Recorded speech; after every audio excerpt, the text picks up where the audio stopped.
The Iran war is going so badly that the blame game is rampant, and Republicans are planning to run away from the disaster that they spent months cheering, or at least letting Trump do whatever he wants. Trump, meanwhile, is doing exactly what you would expect. He's glitching through questions. He's posting really weird AI slop, and he's trying to turn an apparent retreat, because he's terrified, into evidence that he's just so brilliant militarily. We're also going to look at Max Miller, the MAGA congressman accused of horrific domestic violence, who, in a very unusual attempt to defend himself, has made the situation even worse with a nearly 20-minute long live stream. And then more than 300 Trump-affiliated bank accounts have been closed after an anti-money laundering review. Here we go again. And Robert F. Kennedy Jr. melts down when challenged on CNN by Dana Bash. I'll also talk to Rick Wilson about where this growing political collapse may be going. What a program today.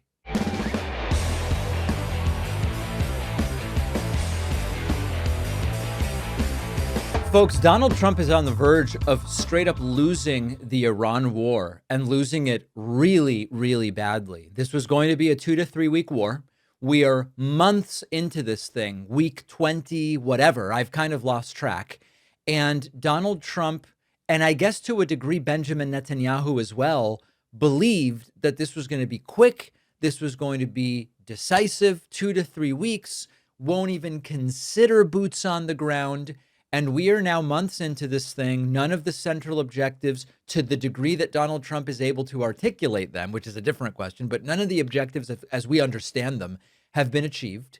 Iran's nuclear program, it's been damaged, sure. The ballistics missile program, it's been damaged, but none of these have been destroyed. Iran certainly hasn't surrendered. It has a new government, which is really just its latest version of the previous regime, because it's still all in the same family, is more determined, it's more radical. American troops continue to be killed, injured. The United States is now running very short on critical weapons. Remember, Donald Trump, when he took over in 2017 from Barack Obama, said, the cupboards are bare. Obama left the cupboards bare. And that wasn't true then. And now we are actually running very low on munitions. And maybe the most just humiliating, pathetic aspect of all of it is that Iran is effectively in control of the Strait of Hormuz, which is, as I'm sure most of my audience knows by now, one of the very important strategic and economic waterways on Earth, involved in about 1/5 of all oil transit. So now we get to a new report from the New York Times, which says that our own allies see that this is a defeat for the United States. Now, understand that to lose a war, you don't have to go, we surrender and we lose. It's you fail to accomplish your strategic objectives while doing economic damage to the country and eventually retreating. You never go, we lost, good game, right? It's not good game. But you see the dysfunction exposed. You see growing American vulnerability. The United States can't convert what is admittedly overwhelming military power into an achievable and definable political result. And Trump's theory hasn't changed at all. It's the same kind of simplistic fantasy he's had from the beginning, which is we hit them hard enough for long enough, they will give up, give us everything we want. And Trump even said, again, on just a couple days ago on Friday, Trump goes, we're going to hit them. We're going to hit them very hard. And they're going to say, we can't take it anymore, sir, with tears in their eyes. But Iran is not saying that.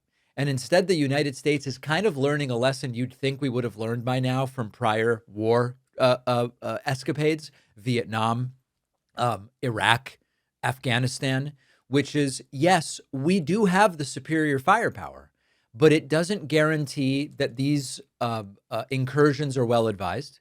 And it doesn't guarantee victory against adversaries who may be way more willing than we are to absorb punishment and just kind of wait you out. And what Iran now has, remember, Trump told Zelensky, you don't have the cards. Iran has some cards now. And card number one is massive leverage over global shipping. They're demanding control over the northern route of Hormuz. They want shared control over the southern route. They want the authority to put in fees, sort of like tolls for going through the strait. And if Iran can manage to emerge from this war with an intact government, I hit my microphone and I apologize for that, with an intact government, with a damaged but operational weapons program, and control, at least to some degree, over the Strait of Hormuz, the United States lost. It's not we lose, we're going home, but effectively the United States will have lost. And this is why the blame game has started.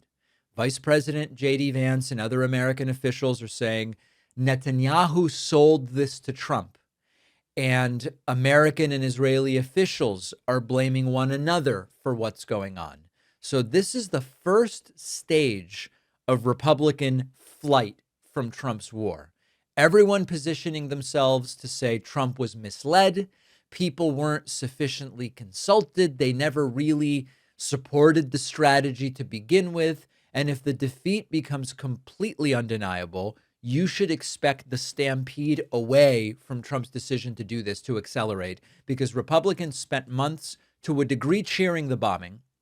They will discover, I was concerned all along. Now, J.D. Vance was concerned all along. There is extensive reporting from inside the Oval Office, inside the White House, that Vance was against this. And he would basically go, I don't think this is a good idea, but if you decide to do it, I will support it. And then publicly, he supports it. So all of these kind of weak critics are going to be coming out when their election in November is at stake and going, I never supported this thing. Our allies have already drawn their conclusions. Middle Eastern governments are hedging. They're saying, well, we should improve our relationship with China, with Russia. European allies view us as unpredictable. And Russia and China know that we have severely depleted our critical munitions. Does that make us strong or does that make us weak? I think it's obvious. Now, what were Trump's promises at the campaign level? Restore American strength to a new level. But he's antagonized our allies. He's depleted our weapons. He's damaged a bunch of different alliances. And now Iran has so much leverage and Trump can't get out. If he stays in the war, resources keep getting drained. Troops keep dying. If he goes further and says, we're going to do that ground invasion I thought about or talked about, that could be completely catastrophic. And if he just says, we won and we're leaving, but Iran still has all the leverage to create the exact same chaos that caused Trump to do this in the first place, then that's a disaster too. So Trump started a war he didn't really know how to win. He can't figure out how to end it. He said he's ended it 50 times. Iran can just outlast him. And Republicans are going to have to race away, pretending they were never on board in order to justify to voters, hey, this was Trump's thing. This wasn't my thing, which may help them in a way in November, but it risks turning Trump against them, which, as we know, can be a very bad and dangerous thing. So that's the situation where we find ourselves today. What about Trump on yet another deal that's coming? I don't think it'll surprise you how that went. Donald Trump is spending his days frantically shit posting as he is slowly realizing, I don't know how to end this damn war that I got into. Donald Trump's Truth Social feed, I was looking at it over the weekend. Don't look at it if you're eating. It's pretty nauseating, but you might want to take a look at some point. I looked at it over the weekend. As Donald Trump is quickly losing the Iran war, he is posting endless AI slop to his Truth Social. Fake hero images, weird memes, nonsense, all made to make him look, I guess, like the most powerful person that's ever lived. And then buried among all of the AI slop, Trump actually did mention, I'm canceling, I'm chickening out, I'm tacoing once again. So just a couple examples of the crap that Trump has been posting. Trump 2028 with Donald Trump with an adoring crowd behind him that says, oh, 2028, yes, he's running again. Donald Trump in a Hello Greenland kind of meme where he is looking over a mountaintop down at a Greenland village. Again, Trump wanting, I guess, to take over Greenland, and a map with Venezuela depicted as the 51st state of the United States with an American flag superimposed over it. But if you knew what to look for over the weekend, kind of buried in the AI slop, was Donald Trump announcing, I'm chickening out. Here is Trump, quote, the USA is locked and loaded and ready to go. against the Islamic Republic of Iran at levels of military terror, strength, and power not seen since World War II. Despite this, we have just been asked by Iran and other Middle Eastern countries to hold off any attack, in that the perimeters of a deal has been agreed to. The grammar is all over the place. This would include the immediate, complete, and total opening of the Hormuz Strait and an end to Iran's nuclear threat. Based on this request, they asked so nicely, based on this request, I've agreed for the future benefit of the world, and likewise the survival of a successful and prosperous Iran, to cancel the attack. It's canceled again, folks, subject to being able to rapidly make a deal. The country of Israel joins me in this commitment. Get to work, everybody, and get it done. So first, the language is totally, like, comically overcompensating. Military terror and strength and power not seen since World War II. But then he goes, they asked me nicely, and we've kind of agreed to the perimeters of a deal. This, of course, has caused a spike in the stock market. As of this moment, the Dow is up 700. The NASDAQ, as Trump calls it, is up over 300. So he got what he wanted there. And presumably, Donald Trump meant not the perimeters of a deal, but the parameters of a deal. But after 6 months of this crap, maybe they are negotiating the perimeter. I don't know. Trump says this potential agreement would include, of course, the very powerful reopening of the Strait of Hormuz, no more Iran nuclear threat. And based on that, he is going to wait on this attack. Now, if Trump has actually secured the complete reopening of Hormuz, and we can verify this is the end of Iran's nuclear program, and he's done it through diplomacy, great. I mean, listen, avoiding an attack is good. I don't want more deaths on anyone's behalf. We don't want more depleted munitions. We don't want more escalation, of course. But Trump posting this doesn't establish that any of that has happened. He has posted stuff like this 50 times so far. And when he says only the perimeters of an agreement exist, even if he means the parameters, that doesn't give us terms. It doesn't give us a timeline. It doesn't give us any mechanism to verify that Iran is doing any of the stuff. And in fact, and I'm sure many of you expected this, in fact, after Donald Trump posted this, Mohammad Marandi, who's an advisor to the negotiating team for Iran, said that's not happening. He quote tweeted, I guess you would call it, Trump's post, and said, by now everyone knows that this is fake news. Trump backed down. Trump regularly announces imminent breakthroughs so I don't have to bomb. And then the breakthroughs disappear, or they weren't really significant, or they weren't as described. And the psychological structure of these announcements, before calling off the attack, Trump has to assure everybody, we are locked and loaded. We are standing back and standing by, and we have levels of terror ready to go. He needs the retreat to look like he's being merciful to his enemies. And what he wants us to believe is, oh my God, Trump had Iran cornered. He was moments from wiping them off the map, and he's so generous. He's so good that for the benefit of humanity, he decided to wait. Now, let me bring you back from that fantasy. The war is in its, I guess, 6th month. Iran's government is still in power. Its nuclear program still exists. Its missile program still exists. The Strait of Hormuz is effectively under Iranian control, and our weapons are being depleted. That's what's really going on here. And Trump's officials are saying, we don't have that many military options left.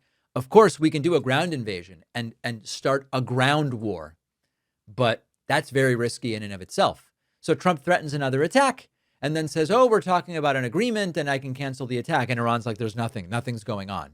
This is the new Trump forever war. Shit posting, threats, imaginary or temporary truces, all framed as, I'm a genius. I know more than everybody. And then you sort of like drop the AI memes on top of it, which serve to compare Trump to a superhero and a king and the savior of civilization. He's stuck, folks. He cannot defeat Iran from the air. He cannot invade without risking a catastrophe, and he can't withdraw without exposing the entire thing as a complete and total failure. So what is he relegated to? Synthetic fantasies about his power, depicting him as Jesus and a doctor and all this crap. And again, canceling the attack is good. I don't want attacks. Diplomacy would be better. But just having some restraint, which is what Donald Trump is pretending to have, doesn't require this whole performance where Donald Trump threatens military terror and all of this crap and then goes, get it done, everybody. If he were confident, he would quietly negotiate an agreement, finish the agreement, present it in a verifiable way where Iran goes, yes, we did it. Donald Trump's behavior is not confident, it's terrified, and it's desperate. And the AI shit posting is only more evidence of that. Now, later on in the show, we're going to talk about what is actually happening behind the scenes within Trump's own government. And to call it ugly, probably a big understatement. We'll get to that a little later. Let's be honest, estate planning is one of those things people know they should do, but keep putting off. I was one of those people. I have finally done it. Yes, it took a little bit of time. Yes, I had to think through, who do I want taking care of my kids if the worst should happen? What am I thinking about in terms of my assets? Once it was done, it was such a relief. And it really does give you a sense that you are being responsible and making important choices. Check out our sponsor, Trust and Will. Trust and Will helps you create an estate plan online. It's a guided step-by-step process. It'll make sense even if you don't know where to start. You can build a will in as little as 30 minutes. It'll cover guardianship for kids and pets, asset distribution, healthcare directives. Their products are attorney designed, they are state specific, and they grow with you so you can update the plan as your life changes. They also use bank level encryption and secure sharing to keep your information protected. Estate planning does not have to be intimidating or outrageously expensive. Everyone has something to leave behind. Don't wait until it's too late. Protect your loved ones today, tomorrow, and beyond. Go to trustandwill.com/Pakman and get 20% off. The link is in the description. The David Pakman Show is an audience-supported program. You might be wondering, what media conglomerate are we part of? Who are my 7 layers of editors and executives that tell me what to do? None of that stuff exists. We are a completely independent show, primarily funded by the people in our audience. I would love it if you supported this program through a membership. Our newest members are Davin Scruggs and Charmaine Miguel. Thank you to Davin and Charmaine. You can join them at joinpakman.com. We do an extra show every single day for our members. Bunch of other great perks come with it, including the daily commercial-free audio and video streams of the show. You can read all about it at joinpakman.com. You can also become a Substack premium subscriber at substack.davidpakman.com. Really appreciate everybody who stepped up over the last couple of weeks.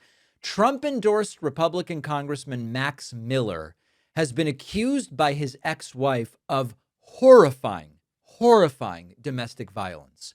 Miller released a 25-minute video trying to clear his name, and it is extraordinarily disturbing. Now, I want to be really precise. These are allegations made in court filings during a really ugly custody dispute. Miller denies abusing his ex-wife. He denies abusing their daughter. He has not been convicted of anything yet. The allegations are serious. Miller's ex-wife, Emily, the daughter of Republican Senator Bernie Moreno, by the way, says that Miller held a gun to her head, threw boiling water at her, and exhibited what she describes as dangerous physical behavior. There's a law enforcement investigation, and it started when their 2-year-old daughter suffered a broken collarbone under unexplained circumstances. And Moreno says that the child, this is Emily Moreno. Emily Moreno says the child told her, "Daddy's house is scary."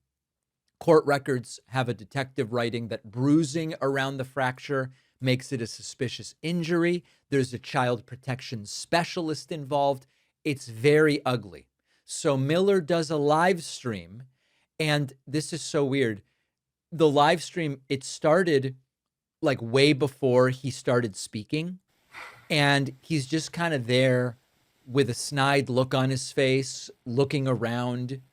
His eyes look dead, and it's very awkward. We're watching the beginning of the stream right now. I don't know if this was deliberate or just kind of like poorly calculated, all very, very strange and unusual.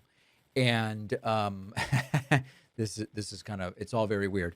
Eventually the thing did start, and he says, a number of different things. We're going to take a look at a video. He seems to glitch numerous times throughout the video. He speaks in strange emotions. There's weird slurring. Sometimes he's barely able to get the sentences out. Now, I'm not diagnosing what's going on here. This could be exhaustion. It could be stress. It could be the emotions. I have no idea. But this is the video that he made to reassure people he's stable, he's trustworthy, he should be allowed to stay in Congress. And it is extraordinarily unsettling. My former wife has claimed that during a custody exchange at my home that day, I assaulted her. Here's what actually happened, and I have the Ring doorbell footage that backs it up.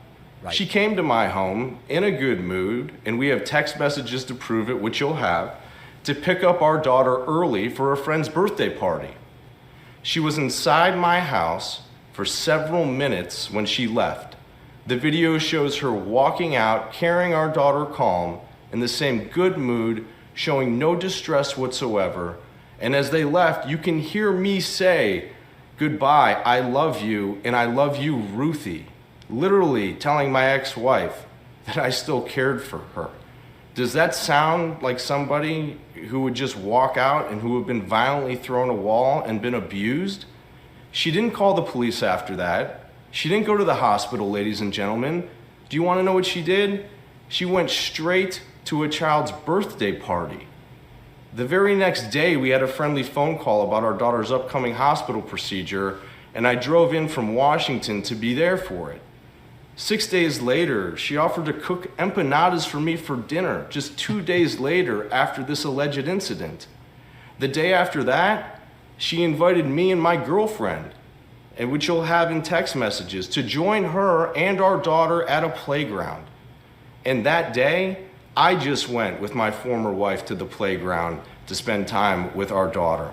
Wow. A week later, on February 15th, she wrote to me in her own words, which you will see, "I think it's great you and I are in a friendlier place." She then offered me more extra overnights with our daughter, which I can prove to every single one of you is recently. Every one of these messages is time-stamped on our court-sanctioned co-parenting app and is all in the packet. Only weeks later did the story of February 1st assault appear, so ask yourself, if I had assaulted her, would she have offered to cook me dinner 6 days later?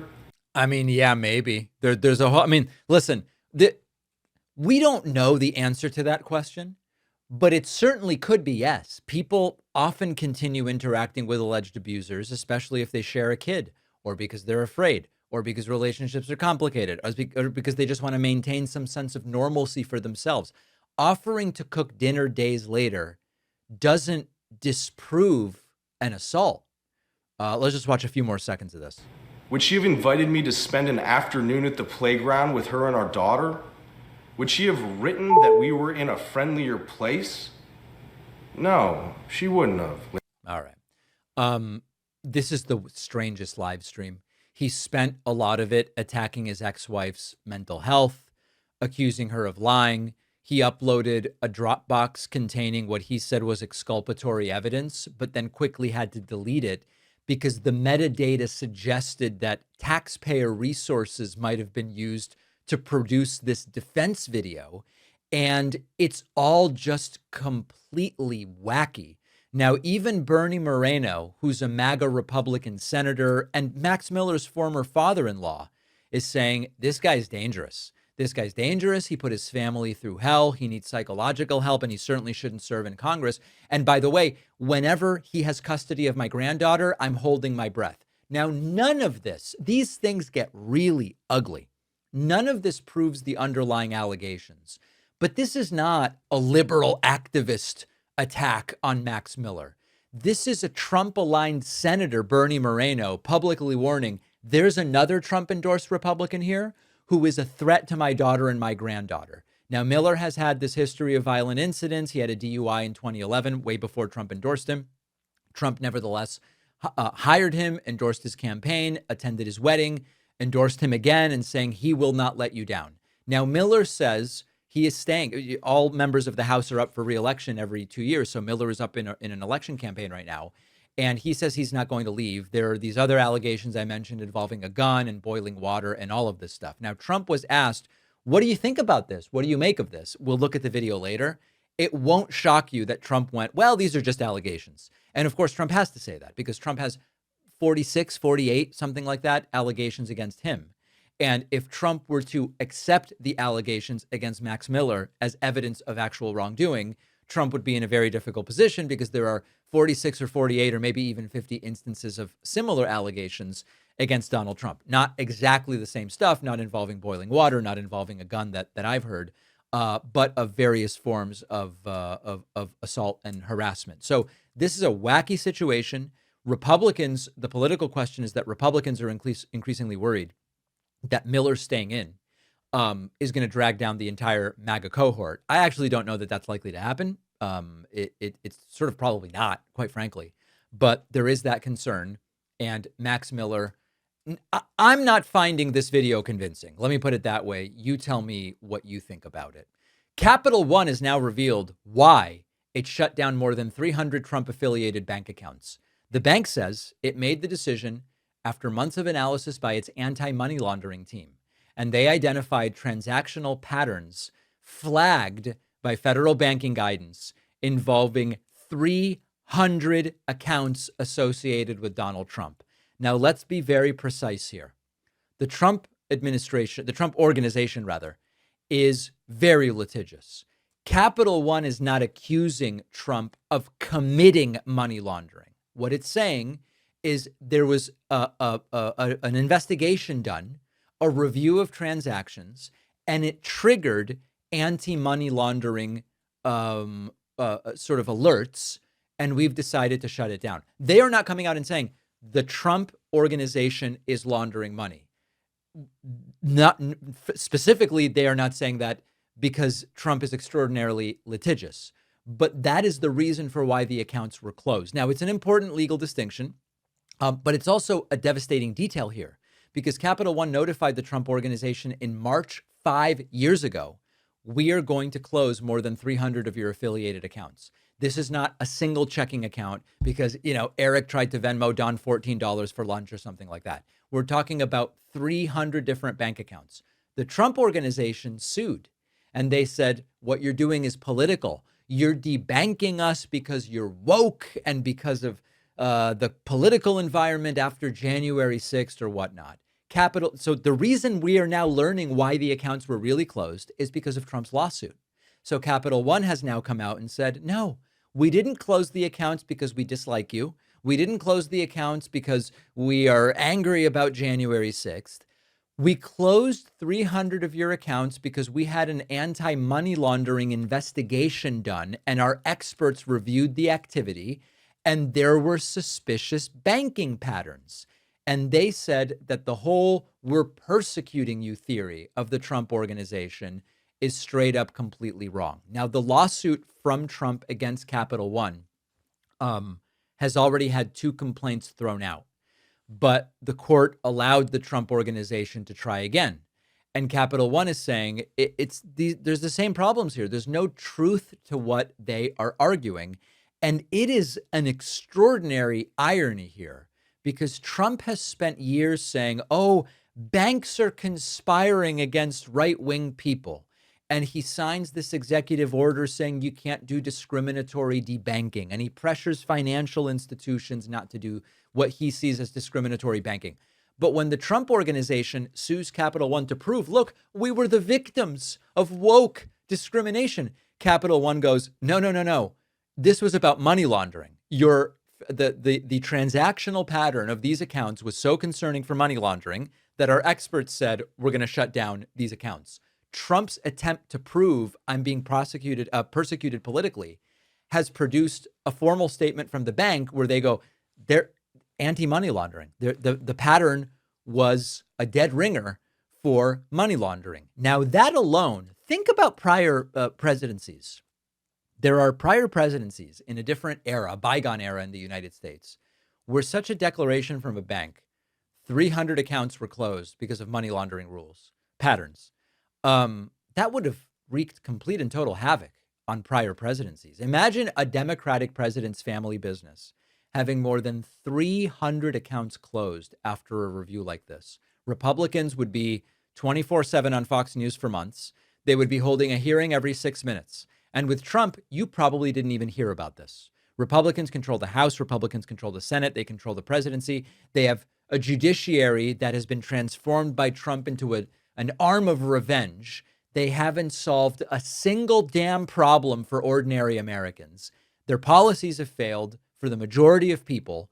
And meanwhile, Donald Trump's accounts are being closed for anti-money laundering rules. And if you look at who has succeeded under this second Trump term, it's been the wealthy, it's been the well-connected, it's been criminals who get pardons and get excused from all sorts of wrongdoing. Now, none of this proves Trump laundered money, but Trump demanded to know, why did they shut me down? And now the answer is public, and it is a disaster. Now, this is a reminder of why a lot of these Trump lawsuits can backfire. And we've talked about the one against BBC, which might 180 on Trump and lead to Barron being deposed. If you move forward with these lawsuits, the opposing party can put out information that is bad for you. And also the opposing party can end up in a situation where they get discovery and they can depose you or people affiliated with you. Trump doesn't want that. It's a disaster. And I wouldn't be surprised if after this, the BBC lawsuit potentially does a 180 as well. We'll keep an eye on it. The David Pakman Show is an audience-supported program, and the best, most direct way to support the show is by becoming a member at joinpakman.com. You'll get the daily bonus show, the daily commercial-free show, and plenty of other great membership perks. Get the full experience by signing up at joinpakman.com. Rick Wilson is here joining us again. Rick, of course, is a longtime Republican political strategist. He's an author. He's a commentator. He's a co-founder of the Lincoln Project. Rick, good to see you. Hey, man, thanks for having me on. I'm super interested in all the stuff you've been writing about and talking about recently. I'm really interested in, as we get closer to these midterms, it seems that there are a lot of Republican candidates that are in this position where they have to say, okay, Trump seems to be a drag because economically he hasn't delivered, and my constituents know that. Mm-hmm. And the Iran war is unpopular. It's making things more expensive, et cetera. Fine. But I know that if I just straight up say, hey, this is not, I didn't do any of that stuff, that's Trump. It risks Trump trying to hurt them electorally and politically. If you were in the position of advising candidates as a strategist right now, what would you be telling them to do with regard to, are we talking up Trump, or are we ignoring Trump, or are we attacking Trump? They're in a really, really tough spot, David, because the Republican Party has epoxied itself to Donald Trump. I mean, the number one thing about being in the Republican Party today is that you don't represent your state or a district. You represent Trump if you're in Washington. If you're a congressman or a member of the Senate, you represent Trump. And so the way they get through these crazy Republican primaries is to say, I'm the Trumpiest of the Trump guys. I'm super Trumpy. I'm the most Trump guy ever to be among the Trump guys. The problem is, as you pointed out correctly, Trump is a failure at so many things now, and the polling has just weighed down on these Republican candidates. He is underwater by nearly 50 points on inflation and prices. He's underwater by 35 points on the economy. He's even underwater about 15 points on immigration, which used to be the core of the Republican thing, right? The problem for them is if they say, listen, we tried it, but Trump has blown it. I can't support him anymore. I'm going to do my thing. They know that he'll come after them. Even if they're out of their primary, he'll hurt them in some way. And if they don't say that, the voters are going to make the correct decision. They're going to say, this guy's just another guy who cares about Trump and not about us. And we're seeing this in all these Republican swing seats out there where, in districts where Kamala or Joe Biden won, these Republican candidates are trying to have it both ways. A guy like Mike Lawler in New York's like, oh, I'm independent. I don't follow Trump. But he votes with the guy 97% of the time. It's really tough, David, for these guys to square that circle. One of the things I've been saying is, there's these polls you always see where people are asked, do you approve of the job the president's doing? They go, no, I don't. Okay. Right. Do you approve of the job Congress is doing? And they go, no, I don't. Nope. Congress is like 9% approval. And then, do you approve of the job your representative is doing? And the number is much higher always. And one of the things Generally, I've been talking about is a lot of people don't seem to understand that even if they don't, I'm talking about moderate Republicans here. Yeah. They may not understand that the congressperson they're happy with has been effectively rubber stamping all of the stuff that they don't like that Trump has supported or has been saying to Republicans, you guys should do this stuff. I'm not seeing that as a prominent part of campaigns, but it seems that that would be potentially a problem if that became a story. Absolutely. And look, what you have with the Democrats right now, they've got a beautiful opportunity here. They know that the message of accountability and affordability go hand in hand. That corruption in Washington is what's hurting people at home. And that corruption comes from Republicans who will not fight for their own constituents, who will hurt the people they represent. I mean, when you are a Republican running against, or a Democrat running against any Republican right now, you go home to your district and you say, or you go to the district and say, listen, I'm not going to cut your Medicare Part D funding. I'm not going to let the tariffs continue that harm every business in the community. I'm not going to let Trump continue to collect billions of dollars in this crooked scheme of his in Washington. We're going to stop this. There are more Republican voters out there who will also go with that message, even from a Democrat right now. And it's not the majority of Republicans. The majority of Republicans are still with Trump. It's a much smaller majority. It was 90% last year. It's about 65% this year.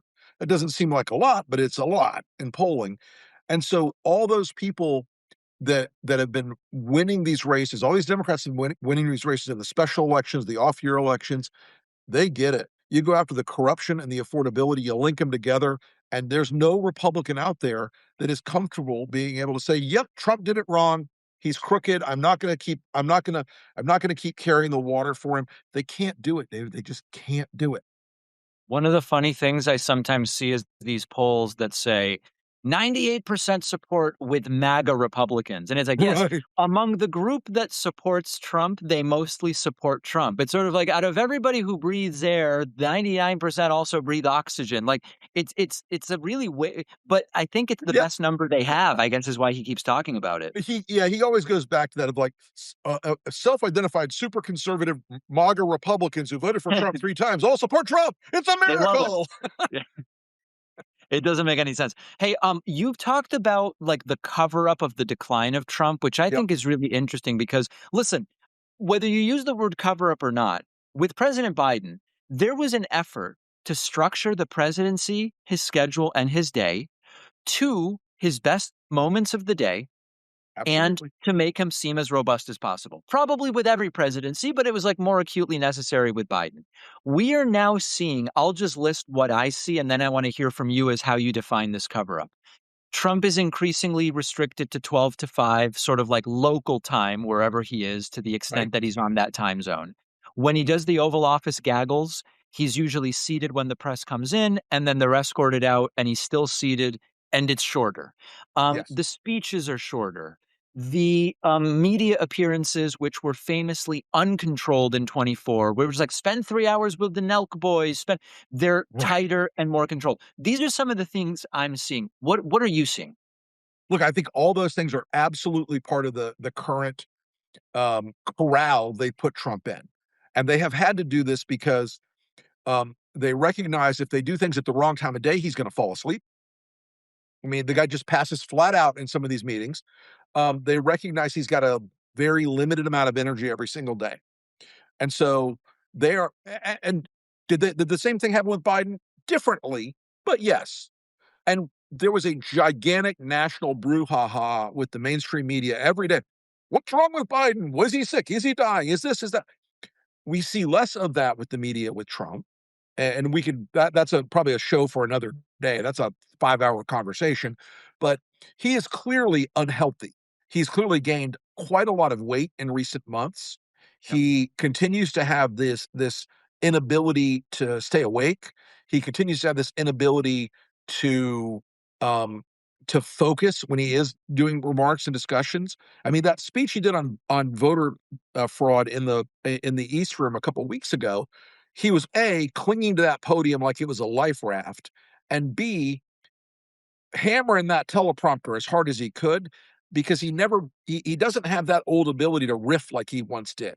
And when he does riff, it goes into these weird rabbit holes and it is nonsensical. So there's been a very obvious decline physically and intellectually and mentally. He couldn't decline more morally. He's already been in that gutter for a long time. But no one in the White House can pretend that this isn't happening. They'll come out and say he's got so much energy. He's the healthiest. We all know what's happening, and the clock is ticking. And whether he whether he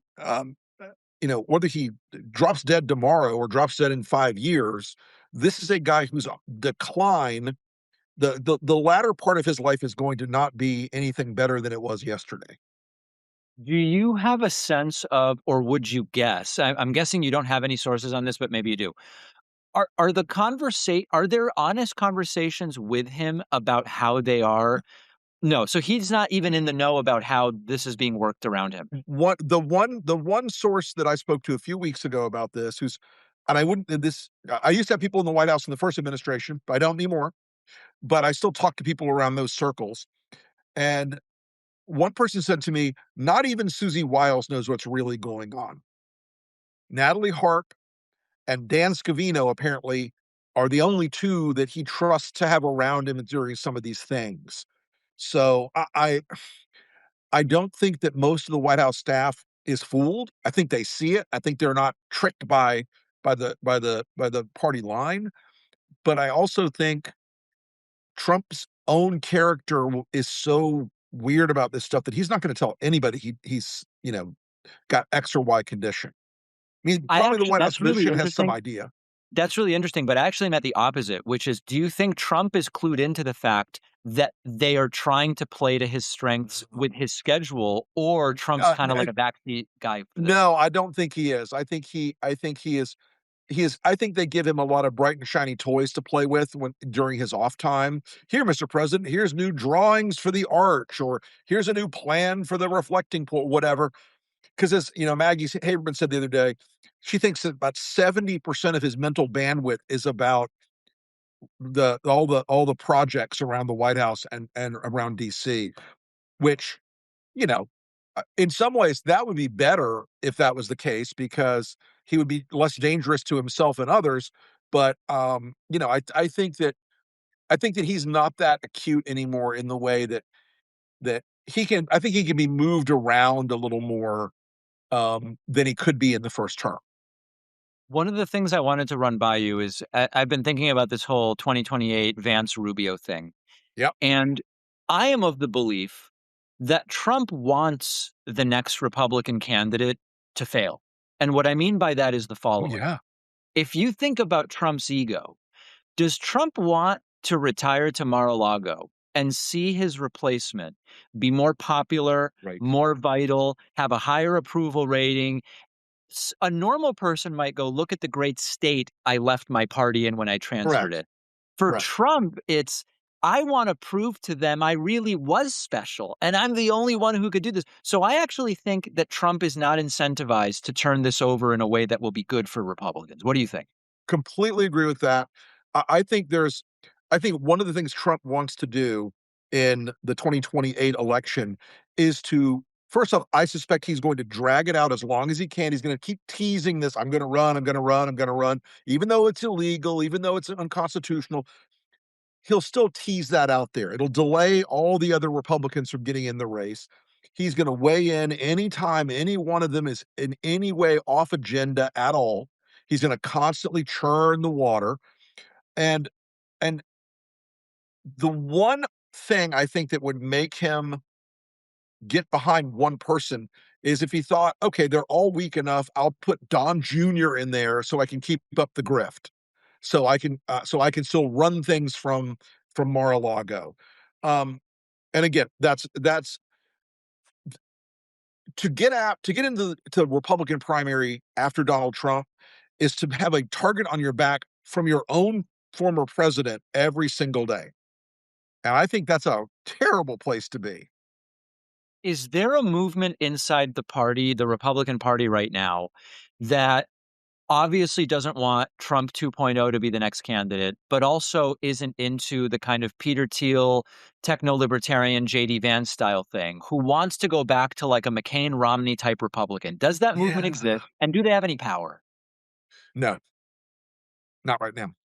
Look, the tech guys who are behind Vance right now, they see Vance as a guy who gets their interests, will let them build out their AI data center universe thing, Yep. um, and will cause a will they're going to try to cause enough money to flow his way for him to win. I think that the fights inside of MAGA, the purity checking and the internal catfight is going to be unbelievable. I think we've never seen a Republican primary like this um, since probably 1988, when even though George W. Bush was the vice president, or George H.W. Bush, my old boss, was the vice president, there were still 25 people in that race. Even in 2016, you had, 4 or 5 serious candidates, but, 10 more, not so serious, and Trump. But this is gonna be all of these people have had such a suppressed desire to run. So you are gonna get Rubio and Vance and Ted Cruz and Ron DeSantis and Nikki Haley. They're gonna be a cast of thousands in this fight, I'm which, by the interested way, in you saying that you'll have Rubio and Vance because Rubio supposedly told Vance, I won't run against you. was full of shit. Oh, is that right? I've known Marco a very long time. He's completely full of shit. They are Huh. planning his run. I know the guys that work for Marco at that level. They are all talking to the money people. They are all talking to the press. They are all talking to political, power brokers in the various early states. They are planning a run. Do not be fooled for a single minute that Marco Rubio, because he will come out and go, while I did not want to run against my friend JD Vance, I believe it is time for new leadership that breaks Yeah, away, yeah. whatever it is. I mean, I can see the speech in my head because I've written it 1,000 times. Um, but this will be a very big field. There will be a lot of people. The other thing, David, I think I'd love to get your opinion on this. We saw over the weekend this thing about um, Tucker and Marjorie Taylor Greene and Massey and all these other people forming another, what they're calling a movement, but it smells and looks like a political party that is going to be for those of you for whom MAGA is not crazy enough. Let's have something more crazy.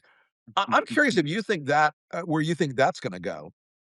Well, I mean, listen, I hope it goes somewhere in general because so here's my thought.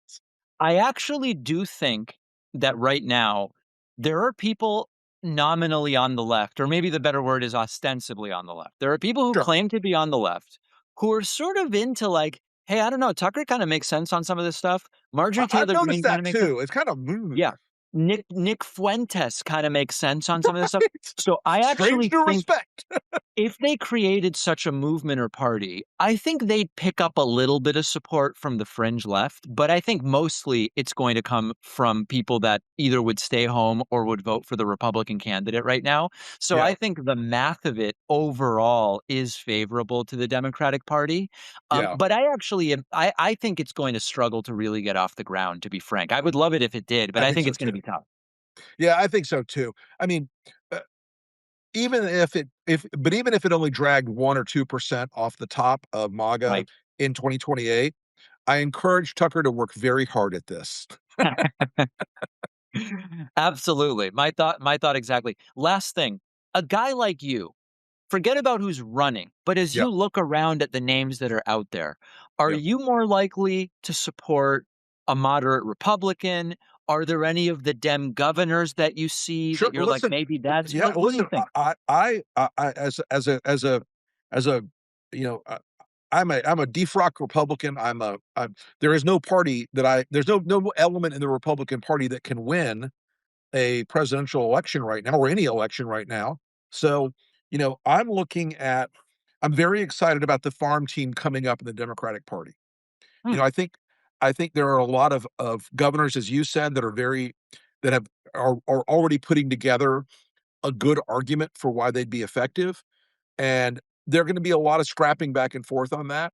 You're gonna see the fights between that "let's win big elections nationally" wing, and they're gonna see fights between the DSA wing, which is growing in sort of influence. You're gonna see fights between the traditional old school party types. It's gonna be, I think, actually a meritorious process. I think it's a good process for Democrats to air out. We've had we've had a decade plus where Trump is the overarching story of everything, okay? Even during Biden, the reason Biden was elected was because of Trump. Even e even even though Trump deserved to lose, Biden wasn't about Joe Biden, it was about an antidote to Trump. Right. But I think the Democrats in 28 are gonna have a really bigger assignment. They've gotta show America something leaning way into the future. They've gotta look way beyond this 15 years, 10 years of chaos and say, "We're gonna face up to AI. We're gonna deal with the things that have been shoved under the rug for the last decade and hurt Americans so much, and they're gonna have to deal with the mess that he made, but they're gonna all have to come out with an argument of why they can win and why they deserve it. You've gotta deserve victory in this world, and I think that that's really gonna be, um, manifested mostly by which one of these guys or women come out of the gate as a fighter. You gotta fight for people who have been screwed by this era we've been in. You gotta fight for big ideas. You gotta show that you're gonna take on this hate machine around the right and the alt-right. It's, it's exciting, but yeah, I always like a governor. I think governors, have a good angle on a lot of things because they've had to be in executive positions where it's tough to do that job, and you can't get away from filling the potholes and fixing the bridges. No matter what you'd like to talk about, you gotta talk about the real shit when you're a governor. So, we'll see how it goes. We will see. It's going to be an interesting one. Rick Wilson, always a pleasure. Thanks so much for your Thank you, time. Dave. We'll do it Appreciate again you having soon. me, man. We'll talk soon. Take care. Bye. Yeah. If you like this show, I would love for you to get my Substack writing. Each day, I'll send you a rundown of what's on the show, what's happening, what matters, why. It's free, no spam. Substack is also the only place where we own our data. So if we get censored on social media or on any platform, Substack's going to be the only way I can tell you what is going on. Sign up now at davidpakman.substack.com. Donald Trump spoke to reporters on Air Force One and glitched badly. This did not go well for him. Donald Trump not understanding questions. Donald Trump preferring to attack reporters for who they work for, who you with, rather than substantively asking questions. But maybe the lowest energy, the real beta moment from this gaggle was Donald Trump saying, listen, Saudi Arabia, the Emirates, Qatar, and Iran basically convinced me not to attack them. And of course, we all remember, damn, Saudi Arabia, the Emirates, and Qatar all have business ties to the Trump family. None of this is normal. But Trump goes, no, they convinced me not to do the attack today. Asked by Saudi Arabia, by UAE, by Qatar, and by Iran. We were all set to go just about at this time right now, and it would have been a massive attack. We were all set to go. Would have been. But when the allies ask to call it off, you got to sort of say, well, let's see. And the reason they asked is I think there's a deal. There's a deal on Hormuz, and then there will be a deal Hormuz. on the nuclear, or you might call it the denuclearization of Iran. I call it the denuclearization of Iran. So we're holding it. We'll just see. We can do it anytime we want. But we're asked by the three primary groups. We're also asked by Iran, very strongly, actually. Super strong ask they made. They said, we'd like to make a deal. Now, I don't know what they say, because a lot of times they'll say that to me, and then they'll go out and say, we don't know what he's talking about. Obviously, they don't want And that's exactly what they did. to be attacked. And they knew the extent of the attack because they saw it forming. So basically, other countries didn't like it, and therefore Trump canceled something he otherwise thought was good for the United States. Now, I'm against attacks as much as anybody. I don't even think we should have been in this war. But you do have to ask yourself, if Trump genuinely believed that that attack would have been good for the United States, which he claimed to, he was saying that we're going to hit him so hard and then it's going to be great for us. If he really believed that what he was doing militarily was so good for us, why was it so easy for other countries who, by the way, have business ties to Donald Trump and have a general interest in stability in the region? Why was it okay for them to just go, yeah, don't do it, please? And Trump goes, all right. Trump was asked about the anti-weaponization fund. Remember the $1.8 billion slush fund that was apparently canceled? Trump says it's back on the table. And Trump's asked about it. He just goes, oh, these people were treated so unfairly. No one's been treated as unfairly. They rioted, sir. You said the I like BBC better than ABC. The anti-weaponization fund is back on the table. What are your plans? No, if they don't improve. Look, we have a man named Todd Blanche. He's outstanding in every way. Most of you know who he is. You're not going to find a better person. And everybody agrees. And it's because I backed Cornyn's opponent, and his opponent won in a landslide. That's the only reason it's happening. But I will say there are a lot of people that like. People were hurt so badly. 22 suicides, and they were destroyed. Their families were destroyed. There's never been an attack on any group of people in this country. And I apologize for the glitchy audio and video. It's there at the source. In my opinion, maybe there's one group that was attacked violently and viciously, like these people were attacked, and this would be a reimbursement for the pain that they suffered. A lot of people like it. If they don't approve Todd, I put it back on the table. A lot of people like it. Yeah. What a surprise. The people who would get free money from your anti-weaponization slush fund like it. No, we hate that you might give us cash after we committed crimes. Give me a break, guys. Now, then we just have to acknowledge that Donald Trump very much struggles to understand questions that he's being asked. Trump was asked about this recent hack involving AI and Anthropic's AI models, their chatbots. Trump doesn't know the first thing about this crap. He has no idea. And this is an example of where Trump is asked something and he just does not even know what he is being asked. Sir, will you guys do anything? Will you guys do anything to address OpenAI and Anthropic's models hacking others? It could be, yeah. We're very much involved in that. We have a big stake in that. So does the world. So we're looking. He has no clue what he's being asked. He heard AI and what he thought of immediately was, we have a stake in that. I have a stake in that. That's really the only thing he cares about. Now, this is my favorite moment from the entire gaggle. Trump bragging about communism. He goes, with Intel, by taking a stake in Intel, we've made $75 billion. Sir, state ownership of private business?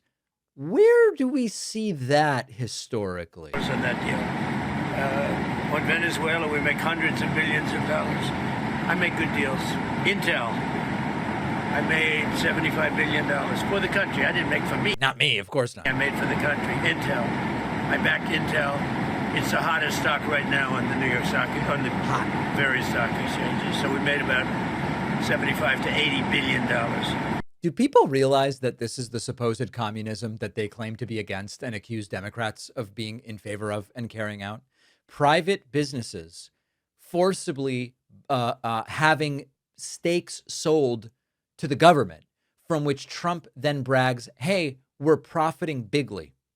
But it's the Biden's a communist. Biden never thought to do this crap. Trump with one of his who you with moments.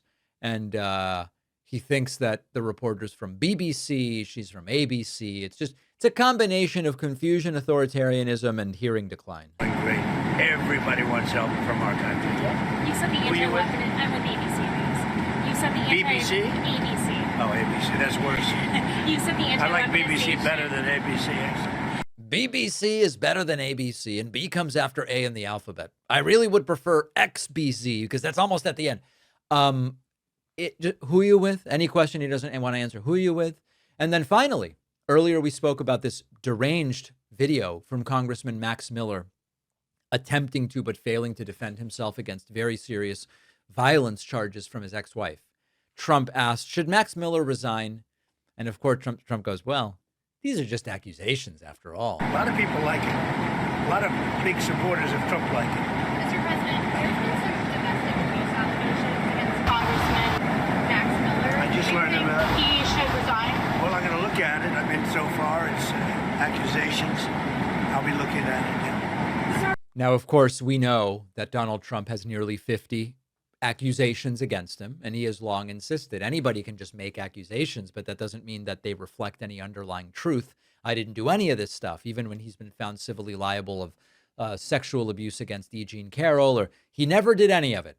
So of course Trump goes, it's just allegations. But I want to call your attention back to something else. I'm old enough to remember when at the beginning of Donald Trump's 2015 candidacy, the evangelicals and the sort of moral majority would insist the most important thing is character. And as Donald Trump slowly stayed in that primary and advanced due to the attrition of the 2s and 3s, the people polling 2 and 3, the evangelicals sort of are like, well, we don't really care that much about his various affairs, and we don't really care that much about the fact that he's been pro-choice his whole life or not religious his whole life until now. Or they were willing to throw it all aside because he was like, oh, I'm against abortion now. And if you go back even further to Obama, or before that you go to Bush, or before that you go to Clinton, the evangelical right would argue that morality and personal character are the most important things. Think about how laughably pathetic it is to think about that after 11 years of Donald Trump in politics. So not a surprising response from Trump, but even wilder, the evangelicals just sort of seem fine with it. All right. RFK Jr. lost his mind when CNN reporter Dana Bash confronted him about vaccines and about measles and about all of the things going wrong under his watch of HHS. And he looks terrible. Now, I'm going to give you my disclaimer before we watch the first video. Sadly, Dana Bash was not really prepared for this. RFK comes off like a lunatic prick here, but she also sort of seems unprepared. Now, the counter is, how can you possibly be prepared for someone so comfortable just making stuff up and doing personal attacks? We're going to watch it and sort it out. But RFK rapidly escalating when the topic of vaccines and measles come up. Data. Let's talk about the measles, please, because this is something that is happening as we speak. The cases in the U.S. vaccine protected children. I think that what I have talked to scientists and doctors about. Scientists, can you show me one study? Yes, I can. That shows that I can. Children were protected by the COVID vaccine. I can tell you that there are. That vaccine did more good than harm to children. Can you show me one study that shows that? I can tell you that when it comes to the vaccine, there have been studies that show that because of vaccine disinformation, there could have been 100 to 200,000 lives in the U.S. saved. But because people didn't get the vaccine, that's why. I'm not saying that it entirely. You are saying nonsense. You are saying something that you cannot show me a single study. I am not saying nonsense. You are talking what somebody told you. Excuse me. And you cite me the study. What study? No, what studies are you talking about? You're talking about studies that actually don't exist. I want to talk about. Cite me the study that you're talking about. I am not here to defend. Study. Cite me the study. This is not productive. I am not here to defend all of the. Let me you're finish. Talking nonsense. You're making assertions you can't support, and then when I call you on them, you're telling me that I'm arguing. Okay. With Do you want to talk about assertions that you can't support? I'll get there in a second. Let me just say, for the record, that I am not saying that the entire way that the COVID reaction was accurate. It was a scary time, and people made mistakes. Absolutely. You were scaring people. Why are you saying that? Because that was the job of CNN. Okay. Was to put the skyrons up about how many people are We dying. were trying to we were listening to the leaders in this country, including the president, who had a daily press conference explaining what was going on and trying to listen. Were you listening? I want to talk to measles. Actually, were you reading the science yourself? The measles case. All right. So listen, he's a prick, but she is not as prepared as I would like to see her. But then they get into this. Well, you're not a scientist. Well, neither are you. And it just keeps escalating. So you are actually looking at, you're starting new studies to try to link autism, but you're also telling me. I'm not trying to link autism to anything. I'm trying to find out Why is autism gone Are you from also less trying than to, one- why are you is also trying to autism find gone? out how it interacts with people's DNA, what's predisposed to have an autistic child? Are you doing both? Yeah, but Dana, you probably don't understand this because you're not a scientist, but genes you're not don't either. cause genes don't cause epidemics. I understand. Genes, They can provide a epidemics. vulnerability. A but you gene need provides environmental environmental. That's what I'm asking. Are you studying the environmental We're looking exposure? at all the different environmental exposures, but One of the funny things that he slips in there is genes can't explain autism because genes don't cause epidemics.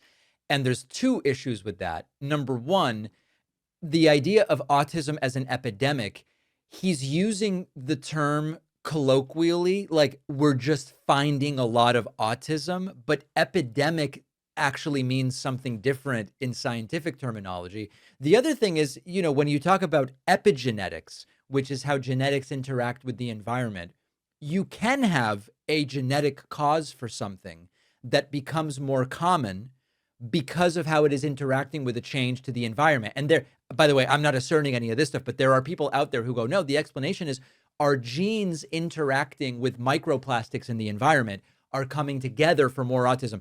That's not my explanation. This is just one of the things that's out there. He just is sort of messing with all of the different terms. Here he is flipping out more. all you know how to do is repeat things that people told you and say, trust the experts. That's what you did during COVID. Now we know that Anthony Fauci, who was the expert, was lying about everything, about masks, about social distancing, about natural immunity, about the transmission from the vaccine, about the source of COVID.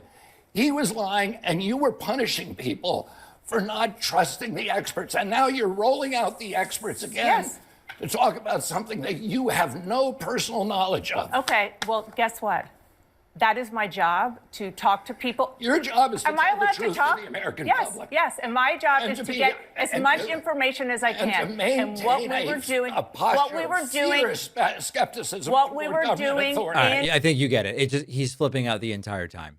One of the things that is really important to do when you see a highly emotionally charged piece of media like this is to really try to slow down and think about what are the factual assertions that are being made and how can I fact check them. So there's part of this is about measles, or the interview was supposed to be about measles. Isolate that and figure out, where are there more measles? How many of the people getting measles now are vaccinated? Almost none. Isolate that. Second, what do we and don't we know about vaccines? We're not allowed to study them. That's not true. They love going away. We should be studying the vaccine. Well, we have. Next week, I'm going to do a deep dive into autism and vaccines, and it's going to be hopefully useful to people who don't believe that there is a connection between vaccines and autism, but aren't exactly sure what is the factual basis to make that assertion. So we're going to get back to that. RFK just flipping out on Dana Bash. It just a complete and total mess. I don't think anybody who watched that would have learned anything. Now, on the bonus show today, we'll talk about the Idaho In-N-Out burger shooting, which is getting really mysterious. Todd Blanche rescinds Trump's anti-weaponization fund, which is what a bunch of Republican senators wanted to do if he wanted their support. And Donald Trump is sparking outrage for blatantly cheating. Cheating on what, though? We will talk about all of that and more on today's bonus show. Sign up at joinpakman.com to get instant access. And remember that my forthcoming book, Pay Attention, is available for pre-order at davidpakman.com/attention. Signed copies of the book, limited number, still available. All the information is there, davidpakman.com/attention.